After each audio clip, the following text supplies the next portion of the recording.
Welcome everybody with another webinar of our Shure series. My name is Barry Kassab and I'm an MCA Market Development, and I'll be today joining everybody with a new explanation, of course, about what are equalizers, why do we need them, how important are they, and the kind of diversification that they are in and the types of equalizers we have. Now, a little bit of history about it, at least with myself, is that when I was a young boy and I was started to be fascinated with audio, we only used to have like a small player, of course, and on the top there was only two controls. There was a volume control and there was a tone control. I'm not sure if everybody's familiar with these equipment, but those who are interested, you can just check on Google Images and you'll find a lot of these. Now, for the longest ever, a lot of these equipment, like these small home players, which is like a cassette player, which is a tape machine with a speaker and a radio, they only had a volume and a tone control. Now, for a person who's fascinated with audio, this is not even close to what you want to get out of this. And the most important thing is to have at least more controls over the sound, an ability to be able to control the bass separate than the treble and not just the tone. The tone control was able to do one thing, either reduce the bass and leave the treble, or reduce the treble and leave the bass. In most even controls, it was only controlling the amount of treble with the same amount of bass in the sound. But generally, why do we need to have ability to control the tone? Like if you ask any musician who plays any instrument, it's always that chronic or that, historical conversations about the kind of tone they're looking for or how to shape the sound they get. So if you're a guitarist, guitarists always talk about guitar tones. That means different guitar amps, different microphones, different, let's say, pedals, even guitars, pickups, and then strings. And each ingredient changes the tone of the guitar. And same thing with classical instruments. When you talk about pianos and the diversification of pianos in the market and piano makers, the material they use, the wood they use. Another thing is very famous with, let's say, everybody would understand that is singers. There's a difference between male singers from different ethnicities and different regions, styles, classical singers versus pop singers versus rock singers, and each one of them have a different tone. And then all of that combined together in sound and in music even puts it in a more complicated situation where you need to put all of these in your mix. So if you are an engineer or you're if you're a music producer or you're trying to, let's say, enthusiastic in sound even, and you try to put sounds together, the way the sounds overlap together, they are not very linear. They're not they're not straightforward. It's the same way when you try to mix colors together. Can I put the red and the orange and the yellow and the green and the blue together without having any issues in the colors mixing together or let's say overlapping together? There's always issues. So in order to put these together in graphics, you use filters or you use color filters, but in audio we use equalizers. Now, from the word equalizer, it has to make everything equal. So when things are unequal, you need to equalize it. So when you miss the balance in audio, you need to balance it. Now, how does the balance get disrupted? There are many reasons. Reason number one, as simple as it can be, imperfections in the source. So you get a instrument that doesn't sound perfect, like how the instruments, let's say, historically been sounding like. I'm 100% sure that one of you bought an instrument for the first time in his life, and of course your mother or your father your uncle, whoever bought that instrument to you, did not want to invest a lot of money into it because he thought maybe you're going to quit tomorrow or a week after or a month after. So what they do usually, they get you an entry-level instrument. Now, if your ears are already trained on that particular instrument, so when I say trained, I'm not talking about having courses in that, but you've been listening and auditioning a lot of sounds before you started playing that instrument. So let's say you've been listening to a lot of maybe Bob Marley or, to Bon Jovi or maybe to Black Sabbath or, a lot of the bands that has guitar into it. And you're being very critical about the sound. And the moment you got the guitar and you started playing it, and you go like, oh, this doesn't sound like X, Y, Z albums I've heard. And of course, this is the most controversial kind of conversations happens with musicians. It's like, how can I make my instrument sound like the recording in X, Y, or Z albums? So the first thing you start to do is trying to tweak the sound.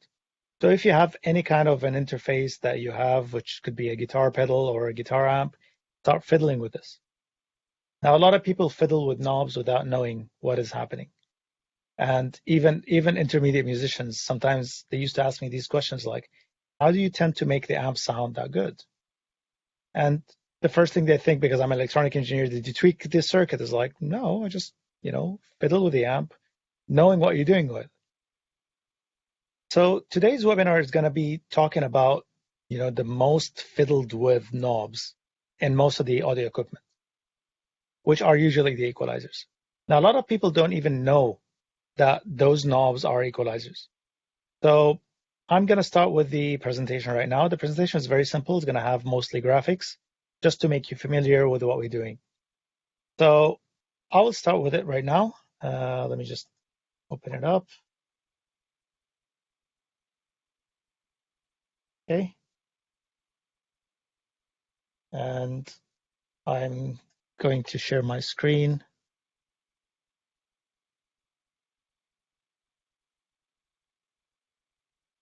There we go. Cool. So we're going to talk about equalizers and very straightforward applications. I'm not going to go through the applications as in all of them. I'll have one example of the one certain type of EQ, which we'll come across it right now. It will give you an idea on how the tweaks are done on sounds. So equalizers can look any of these graphs. I mean, this is just more artistic graphic or a graph of equalization. Now, maybe some people would recognize that shape and will go like, oh, I've seen that before. Maybe that is what they call an equalizer. Or some people know that this is an equalizer, but they don't know how to apply it in sound. Now, first, we need to understand the spectrum. And when I say spectrum, I'm talking about audio spectrum. So in very basic, the audio spectrum is split into bass and treble. Now, around 2 kilohertz and below is bass, and above 2 kilohertz up to 20 kilohertz is treble. And obviously, we as humans, we only hear from 20 to 20 kilohertz, 20 hertz to 20 kilohertz, or 20 hertz to 20,000 hertz. Now, that is an ideal situation. So when I say this, that means, the newborn baby before his ears are exposed to noise and noise pollution, he is or she is able to hear from around 20 hertz to up to 20,000 hertz or to 20 kilohertz. Now, do we hear that in a linear form? No. So do we hear the sounds in the bass at the same amplitude of hearing it in the treble? No. We have something nonlinear, or our sensitivity to frequencies are nonlinear, which makes it more complicated as well. And that brings us to another type of equalization, which I'm going to talk about it briefly. Now, to be able to segregate the sounds to have more control over it, we need to segregate the waveform or the spectrum into at least 3 to 4 working frequencies. So then we have bass, and then we have low mids, and then we have high mids, and then treble. Some people call them lows, low mids, high mids, and highs. The same thing. But this is actually more general, and much more people do understand this. Now, in many stereos or hi-fi systems, there are bass and treble, and some of them do have bass, mid, and treble. I'll go through them and I'll show you how the response is. Now, the frequency range is also nonlinear. So if you look at the part where the bass frequencies are, you can see that the lines are very close, but when you go to higher frequencies, the lines are more segregated, they're more spaced up. The reason as well is that the spectrum is not linear, it's logarithmic. So the reason why it's nonlinear is that the overtones are nonlinear. So the octave of 50 hertz is 100, but the octave of the 100 is 200. So it's not a multiplication of 50. The octave of 500 is 1 kilohertz. The octave of 1 kilohertz is 2 kilohertz. So that's why you can see the lines are on the octaves. So that means, the same note, if I'm playing an E, or let's say I'm playing an A note on a keyboard or on a guitar. So the A note on a standard chromatic tuner is 440 hertz. So the octave of the A above is 880. Now, the sub-octave of this is 220. So you can see it's not the same distance. It's a shorter distance. So it is a logarithmic, and it's a nonlinear scale. So simply, it's like mountains. We have smaller mountains, we have higher mountains, we have valleys, and we have peaks. And equalizers do shape the sound in the same way. So whenever we have a peak, that means it's a boost. Whenever we have a valley, it's a cut. Okay? Now I'm going to talk about human sensitivity here, or what they call it, the equal loudness curve for humans. Now, we do not hear things the same way. And I'll take an example, a sound that we hear at 1 kilohertz. Most of the small sound sources, like your phone, when you play sounds on your phone, the sound that comes out of your phone is pretty much in the range of around 800 hertz to about 6 kilohertz. But the most dominated sound is around 1 kilohertz. Now, sometimes you feel that your phone is sounding quite loud, but it doesn't sound full.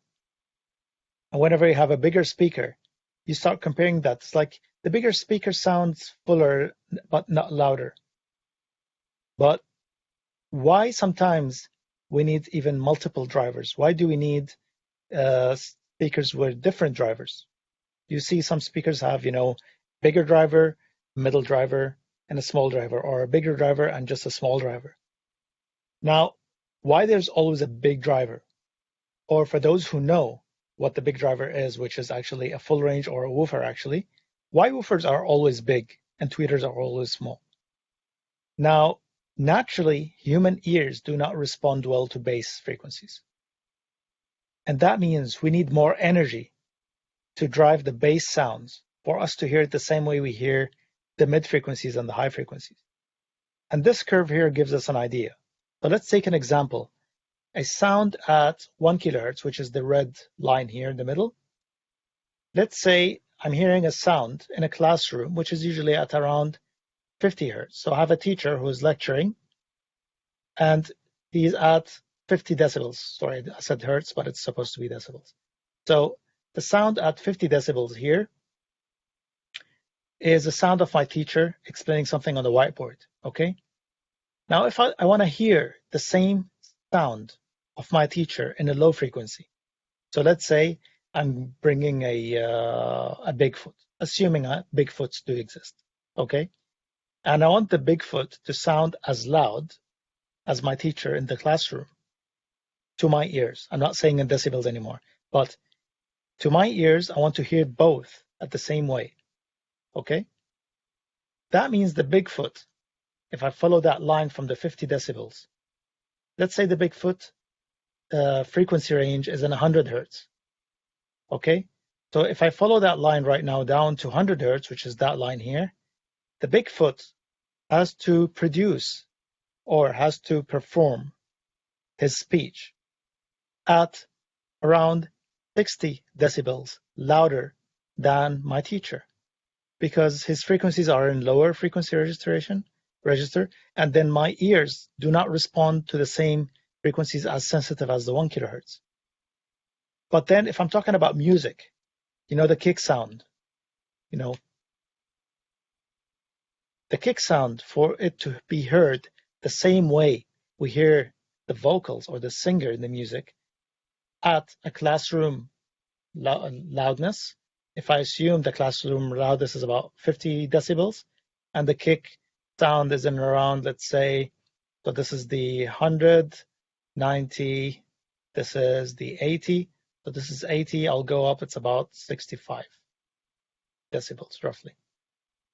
So that means the kick sound has to be as loud as 65 decibels SPL to be heard at the same level of a singer at 50 decibels.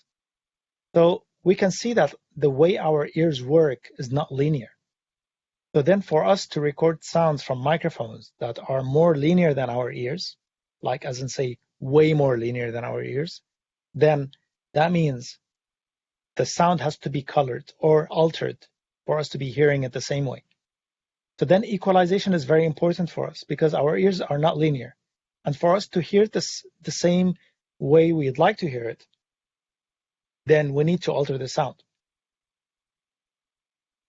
Now, going back again, the most basic equalizer known in the world of audio is this: a bass knob and a treble knob. How does that change the sound? Simply, it boosts frequencies from about 250 hertz cutoff. So at 250 hertz or 300 hertz roughly, that is the cutoff frequency of the bass. So it either boosts everything below that or cuts anything below that. And then the treble is about above 2 kilohertz, so it's about 3 kilohertz roughly. Anything above that, it'll be either boost or cut. So that means if you need to boost the mids, you need to reduce the bass and treble together, and then obviously you leave the mids untouched. The shape of that looks like this. So you can see that, the end of the curve here, the red and the blue curve, is around the 400 hertz roughly, but the effective frequency, you can see it's about 300. And same thing with the mids onwards up to around 2 kilohertz.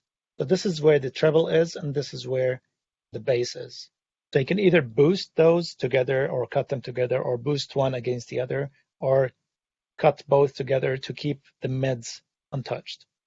So if I look at the blue shape, the white untouched shape, this is where the mids are. So sometimes the old hi-fi systems, they used to have this because not all the recordings were mastered the same way. So some recordings would have more bass, less mids, and average treble, and some of them would be just right. Some radio stations were completely off, and then you need to adjust those to be heard on your ears or on your home system that time to be more balanced. So to balance the sound, all you had was bass and treble. This is the most basic equalization in the history of audio. Of course, the tone knob, which was found on some of the old radios, that is a very user-friendly or consumer-friendly kind of equalization. So for people who don't want to bother with these, they used to do a more budget kind of equipment for them with a tone control. So the tone control will either reduce or boost the treble without touching the bass, or reduce the treble against the bass, or reduce the bass or boost it against the treble. So you cannot choose both together at the same time. With a little bit more advanced systems, bass, mid, and treble, or bass, middle, and treble was introduced. This gave the ability also to control the mids. So whenever you have a bit of kind of a honky sound on your music, If you're listening to some country music back in the days, it used to sound a bit more honky. If you want to kind of smooth that a little bit, you can control that with the middle knob. So either boost or cut. Of course, generally, there are active and passive tone controls. Just as a side note, whenever you have a passive tone control, that means you only can cut and you cannot boost. And if it's an active tone control, then you can boost. So if I go back here again, the passive tone controls, they can only do the blue area. So it's either flat and you can do only the cut. And most of the tone controls in the old radios, they were passive, they were never active. So they can only cut the sound against each other or only on one band. A lot of the guitar amps as well, they have passive tone control stacks, simply because they started like this and they have a very specific coloration that was musical to electric guitars. So a lot of the guitar amps do have passive tone controls. Now, when it becomes an active tone control, then you can actually boost. So that means your amplifier can actually boost certain frequencies. This is how it looks like in an active three-way tone control, or actually a three-way equalizer. So you can see here, you can have your bass frequencies up to about 200 hertz, and your mids is starting from the crossover point of 100 hertz, roughly here, that's intersection, and about 6 kilohertz is the treble tone control. So boost is this way and cut is the other way around. So you can see that you have 3 peaks and 3 or 2 valleys, which is the intersection of these two. Now, the more professional kind of equalization, which is used in the audio industry, and when I say in the audio industry, as in mixing consoles or in home studios or in, let's say, sequencers or digital audio workstation, is parametric EQs. Now, parametric EQ, when I say EQ, that means it's equalizers. So parametric EQs usually is called parametric because there are adjustments that you can do on parameters.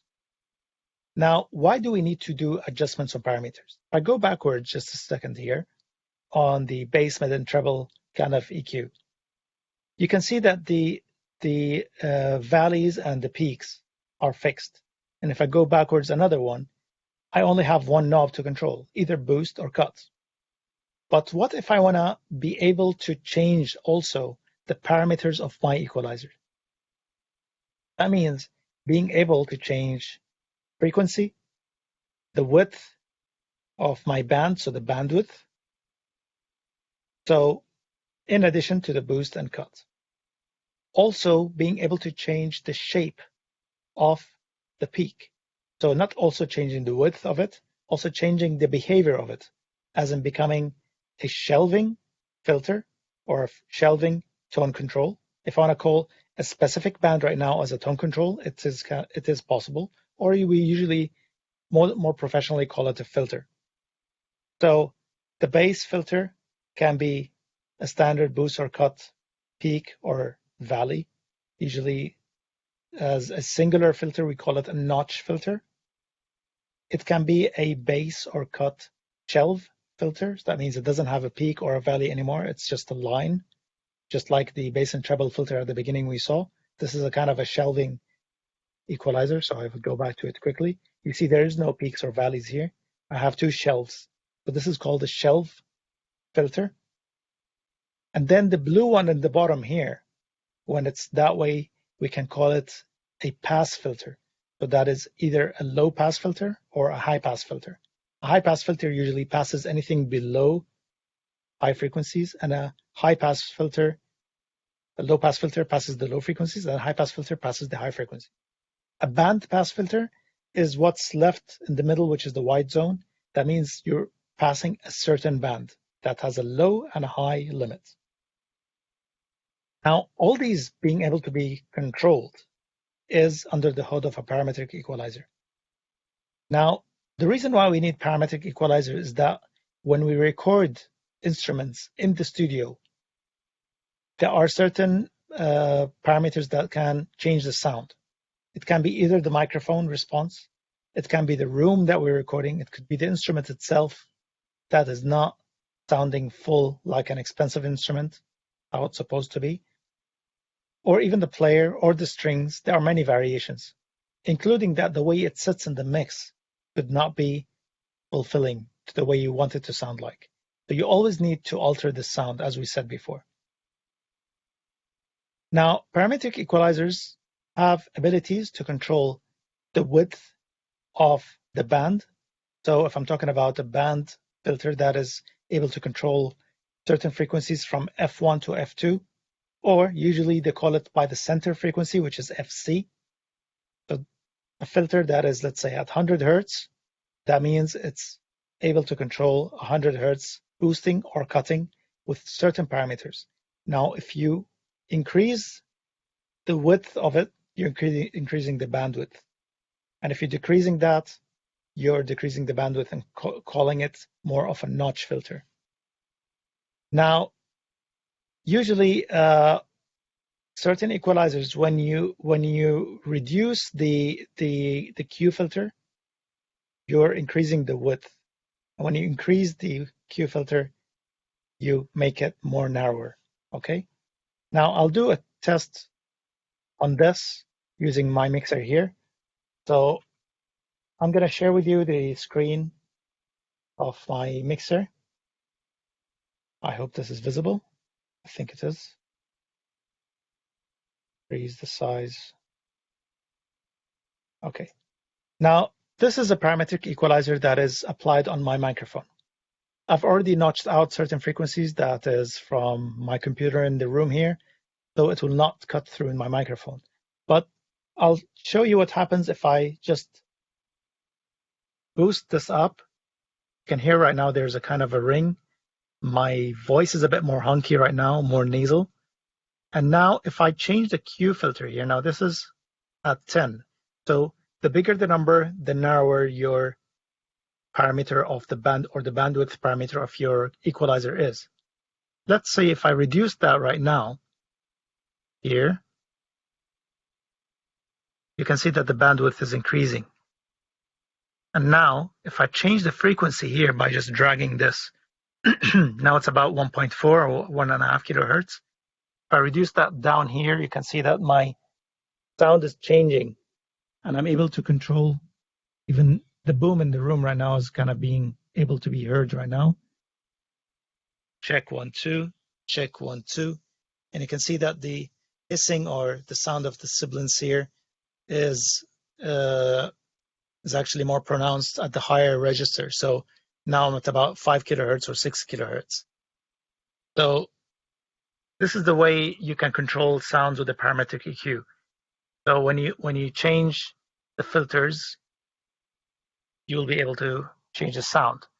Now, usually we do not boost in audio. We try to cut more than boosting. So let's say if my natural sound sounds like this, which is very honky, I seek the sound, I kind of do a sweep on the sound I don't like. I then reduce the Q so I'll not remove the headroom. So you can see that there's a whistle here. That is from the computer fan. And now what I do, simply just cut it down, in which it will not cut through with the microphone. So usually the parametric EQ, we do something we call it subtractive EQ. And the reason why we do this is so we not alter the headroom. A lot of people misuse the equalizers. The first thing they do is if it doesn't have bass, they boost the bass. If it doesn't have treble, they boost the treble or the high frequencies.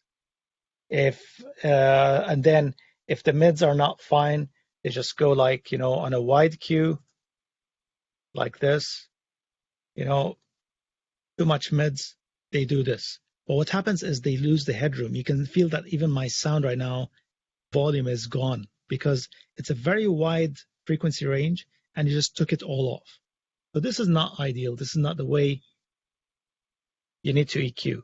Usually just look for the sound and just reduce it enough to call it done. you can't hear it anymore. So this way, you maintain the headroom or the total sound pressure level that is going to translate out of your DAW. Now, that filter in the bottom here is a high-pass filter. So you can see that I'm cutting it at 110 hertz. I disable it, then gone. This is my low filter, which is inactive. I'm not using anything. Now, if I change my low-pass filter here, this is not doing anything because it's disabled. But if I enable it right now, you can see that the only sound left right now is my high frequencies, but when I leave it down here, I'm restoring my low mids. So the low mids is about here. Now it's sounding very thin. It sounds like I'm talking through a very tiny microphone. But when I restore the lows again, about 98 hertz or around that, this is efficient for vocals. But if I'm playing any instrument like a drum kit or something like this, or playing back music, of course, you're going to hear that more pronounced because the music is a wider bandwidth versus vocals. The efficient vocal range is from about 150 hertz up to 10 kilohertz, as in a hi-fi or, let's say, singing vocals. But if you're using it on a phone line, you can easily get away with 400 hertz to 4 kilohertz.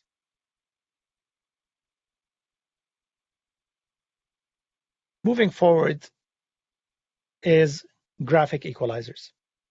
Now, graphic equalizers are an advanced version of the first EQ that I showed you, which is the bass and treble, or the bass, mid, and treble, or bass, low mid, high mid, and treble, or sub bass, normal bass, low mids, high mids, low treble, and high treble. You can see that I'm able to segregate the band even to more intersections. So that means each fader of those, or each control of those in the equalizer, is actually controlling a certain frequency with a fixed Q bandwidth. So remember, I was able to change the width in the parametric EQ.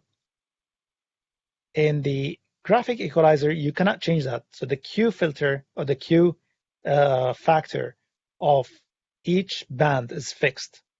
So if I look at it in a waveform shape, of course, this is the most common thing used even in hi-fi audio.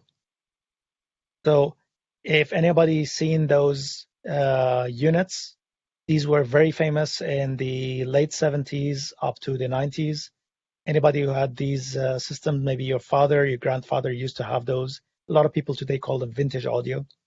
A lot of those used to have equalizers on them because it was enabling the user or the consumer, which today a lot of people call them audiophiles, to tweak the sound to be more fuller according to the room they have and the speakers they got.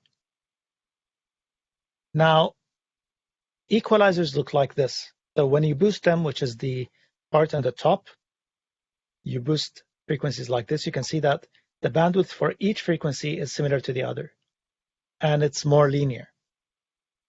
And when you cut the same way. So what happens is that the sound behavior, you can just link the peaks or the valleys together. Another shape, if I try to put my equalizer in that shape on the top, you can see that the total effect will look the same way. It's corresponding to the equalizer shape. The smiley shape is one of the very famous shapes that a lot of listeners use, is to kind of give a bit of a loudness feel to music. So more bass, more treble, moderate mids, and that gives more like a live feel. There are some stereos with a button that's called Loudness. Some other units later on in Walkmans called them mega bass or super bass. So these were quite known as well to give the same kind of effect of an equalizer with that shape. Now, I feel a bit sorry for the new generation today because they never had to feel that. Today, it's a click of a button that can do something. Or, you know, using your phone right now, it's pretty much you can go on your phone and you find something called equalizer, but you find presets. You know, dance, jazz, lounge, pop, hip hop, and all of those, they actually have a preset of the same kind of a shape that we see here. slightly more alteration. A slightly more older generation, maybe those who had softwares like Winamp, or played with Real Player, or some of those softwares, they had an equalizer on it, and they were able to fiddle around with it without knowing a lot of technicalities, but they were able to color the sound according to the way they like it. Shure Play, which is a application right now, which has a built-in parametric EQ, by the way, that you can use it for listening to your sounds. So Shure reintroduced a lot of the vintage audio with a crossover to the studio environment, and they got in something called the Parametric EQ which is a 4-band Parametric EQ, which you can use on your phone as well to color the sounds on the music that you listen to with your preferred earphones or headphones. The last equalizer in the normal equalization world is called paragraphic equalizers. Paragraphic equalizers is a crossover between graphic EQs and parametric EQs. How is that? Usually, parametric EQs are limited with the number of bands. Usually, it's between 3 or 4 bands. But when you cross that number and you have 6, 7, 8, 9 working filters or bands in your equalizers with the ability to tweak the Q factor and the gain and the frequency of those bands, then this is called a paragraphic equalizer. A lot of these equalizers can be used in mastering. So for those who like to understand mastering, there are a lot of famous equalizers. Some of them are passive, by the way, some of them are active. And these equalizers are used to reshape the sound. So you can see that the whole curve of the band can be reshaped to allow things and cut things in the music. Now, paragraphic EQs are used in many places in your studio other than mastering. So whenever you have a mix bus, so whenever you have a bus that is mixing certain sounds, let's say drums with bass, or multiple synthesizers together in your summing mixers, sometimes there are frequencies that overlaps and it tends to boost or cut, and then you need paragraphic EQs to reshape those sounds. So to reshape certain bands, you can use a parametric EQ, but when it gets more complicated and you get more harmonics, then you need a paragraphic EQ. Another application for paragraphic EQs can be in noise reducers, or if you're recording sounds inside small spaces. So when you're doing an interview in a car, inside cars, because the car is too small, you get a lot of comp filtering, a lot of reflections. You have the windows in the car, the windscreen front and back, the seats, and then what happens is that the whole sound in the car for the guy or the woman you're interviewing can be completely reshaped. And then using complicated equalization shape is very important. So paragraphic EQs can work. In modern technology, some companies call them curve EQs. So instead of using hardware that looks like this, you can get a curve that looks like that, and each point can be shaped according to your will that can affect the sound. Some of them will also have an RTA line, just like in the mixer I've seen here. You can see that it can show the levels here. You can see peaks and valleys for certain frequencies. So that means if you want to make it more flat and make it like all the peaks are very equal together, then you can use also a paragraphic EQs. A lot of the mixers today are having a lot of crossover between parametric EQs and paragraphics. So if you cross 4 filters in your parametric EQ, that means it's tending to be more paragraphic. So until that shape that we see here in this screen, this is still a parametric EQ because it has 4 points. Of course, the high pass filter is not counted as part of it. But if I have more than 4 tweakable filters, that is tending to be more paragraphic EQ. Now, all of these equalizers that we see are fixed. And when I say fixed, that means the gain on a certain level is fixed. The gain level is not changing. And when I say not changing, as in not changing automatically by the source.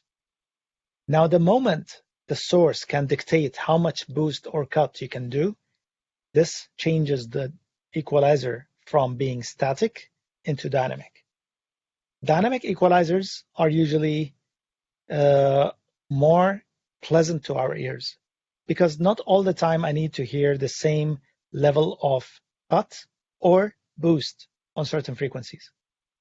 If I'm playing an instrument quietly, it might not need equalization, but if I start pushing that instrument, then I might need a little bit of equalization at certain sounds.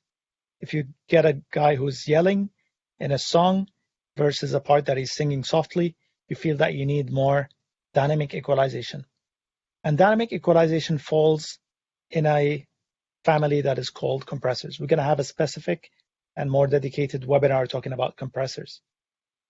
So dynamic equalization segregates the filters into a working filter with a compressor effect on it. So that filter will only get engaged when the sound reaches a certain level. And then it acts more like a compressor on that filter. Usually, another name to this is called a multiband compressor. So multiband compressor and dynamic equalizers are pretty much the same. So this actually is the whole presentation for today, as in a whole webinar. You can feel free to ask any questions.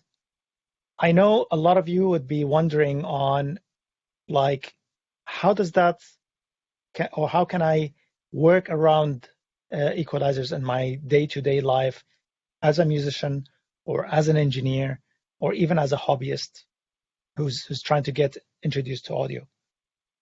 The most important part is a lot of us struggled in the gear that they have. I'm one of them back in the days. I was not able to afford like a proper microphone, so I had to get around with an entry-level microphone. So getting an entry-level microphone does not usually sound the way you like it. So I used to do a lot of equalization on it.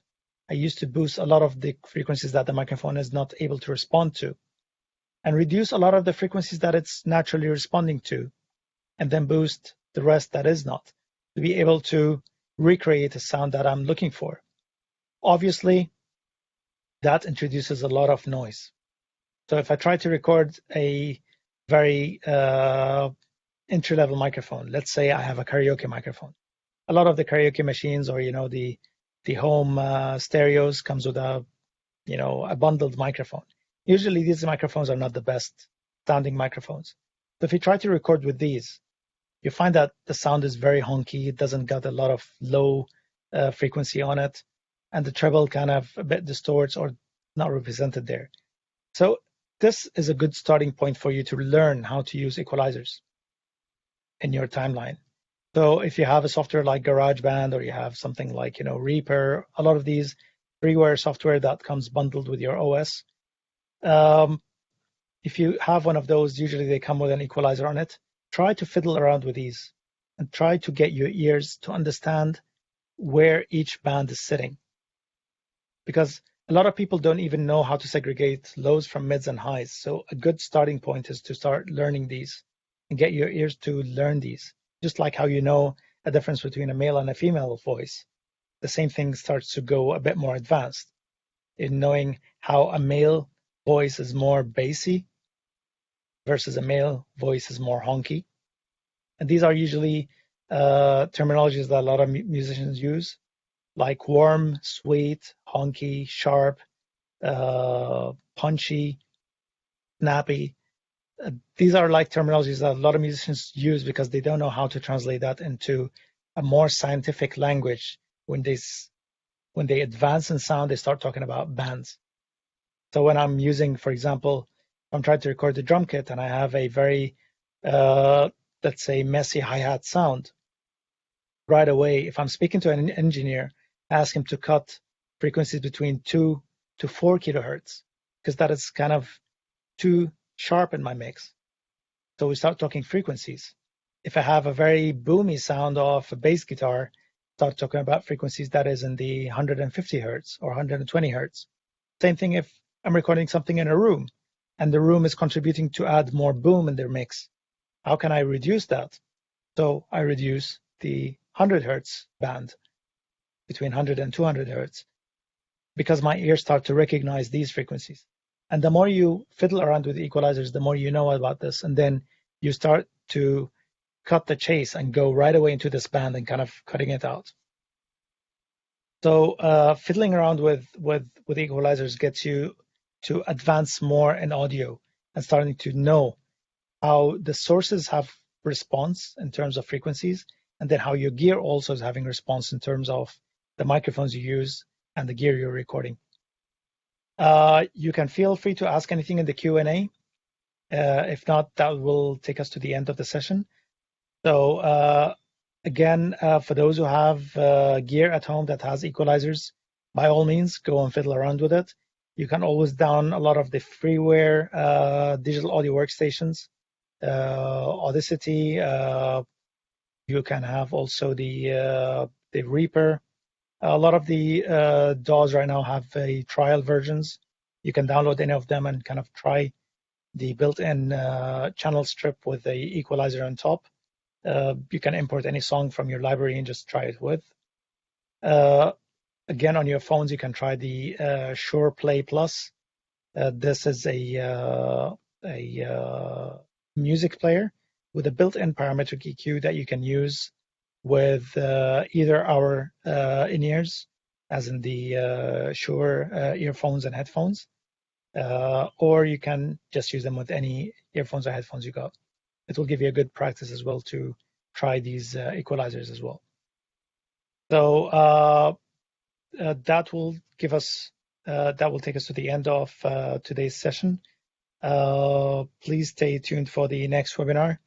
We're going to talk more about other processing in the audio industry, just like today. You can always send us messages on Facebook or email. You can also follow me on Instagram, which is Barry_@_Shure. You can send me direct messages of anything that you'd like to know of. Until then, hope you stay safe and healthy, and enjoy the rest of the day. Seems we have just one question that popped up, so let's catch that before we go.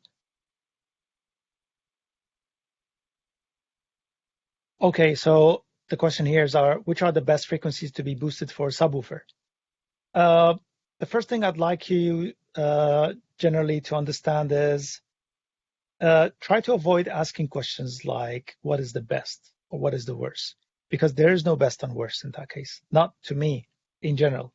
So we can say what is the most effective for a certain situation. And because I don't know what subwoofer you got, so let's say if you have a 10-inch subwoofer, the ideal frequency for this subwoofer would be the resonant frequency. So if you know the manufacturer of these subwoofers, you can go online and you can find something called the FS. FS is the frequency that resonates on the subwoofer. Now, FS is what you want to avoid boosting because this is already naturally in the speaker. So what you want to boost is frequencies might be either below or above. Now, usually above is already there because the rest of the speakers in the room is already producing that. So I try to boost frequencies below that. Usually with small subwoofers like 10-inch, 8-inch, I try to boost frequencies around the 60 or the 50 hertz. And I try to boost that within reason. You try not more than 3 decibels. Otherwise, the speaker is going to have a lot of more excursion. I want to say excursion, that means going to move more than you want it to do. And then if you have a bigger subwoofer like a 12-inch or a 15-inch, probably you don't want to boost anything on this because it's going to reproduce a lot of the other frequencies. And then you can actually mess around with the filter which is built in it. So all of these subwoofers do have filter, which is the resonant frequency filter. But I understand from your question that it's a smaller sub. Try to boost frequencies between 50 to 60 hertz and you might get a more efficient low frequencies. So I hope that answers the question.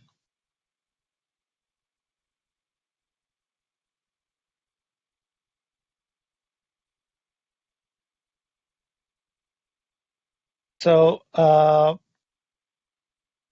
if there's no more frequencies, feel free to chat with us online. If not, as I said, on Instagram, that is possible. And generally, I hope you guys had a good webinar today with us. Until the next one, please stay safe and healthy, and we'll see you soon. Have a good one. Take care.